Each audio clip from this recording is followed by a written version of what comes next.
প্রধানমন্ত্রী শেখ হাসিনা রোববার ১ জানুয়ারি পূর্বাচলে Bangabandhu Bangladesh China friendship exhibition সেন্টারে মাসব্যাপী ২৭তম ঢাকা আন্তর্জাতিক বাণিজ্য মেলা DITF ২০২৩ উদ্বোধন করেছেন।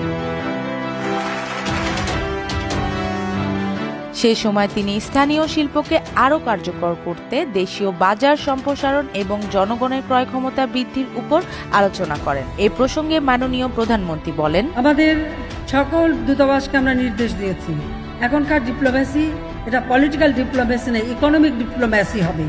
অর্থাৎ প্রত্যেকটা দূতাবাস ব্যবসা বাণিজ্য রপ্তানি কোন দেশে কোন চাহিদা বেশি, কি আমরা রপ্তানি করতে পারি বা কোথা থেকে আমরা বিনিয়োগ আনতে পারি সেই দিকে দৃষ্টি দেওয়ার জন্য নির্দেশ দিয়েছি। এর আগে আমি বিভিন্ন সময় বিভিন্ন এলাকায় গেছি, সেখানকার ওই অঞ্চলের সমস্ত দূতাবাসের রাষ্ট্রদূত আমাদের বাংলাদেশের যারা তাদেরকে ডেকে তাদেরকে সেভাবে ব্রিফ করেছি, বলেছি।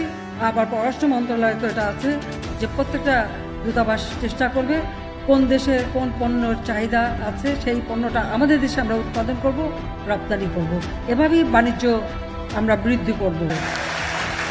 বাণিজ্য মন্ত্রী টিপু মুন্সির সভাপতিত্বে বক্তব্য রাখেন রপ্তানি উন্নয়ন ব্যুরোর ভাইস চেয়ারম্যান AHM আহসান, বস্ত্র ও পাট মন্ত্রী গোলাম দস্তগীর গাজী বীরপতি, সিনিয়র বাণিজ্য সচিব তপন কান্তি ঘোষ ও FBCCI সভাপতি মোহাম্মদ জসিমউদ্দিন। মেলায় বাংলাদেশের ৩০০-র বেশি ছাড়াও সিঙ্গাপুর, ইন্দোনেশিয়া, কোরিয়া এবং ভারত সহ 10টি দেশের প্রায় 17টি সংস্থা অংশ নিচ্ছে। মেলার প্রবেশ মূল্য প্রাপ্তবয়স্কদের জন্য 40 টাকা এবং অপ্রাপ্ত বয়স্কদের জন্য 20 টাকা। এছাড়াও এবারের মেলায় বিভিন্ন ধরনের সুযোগ সুবিধার আয়োজন করা হয়েছে।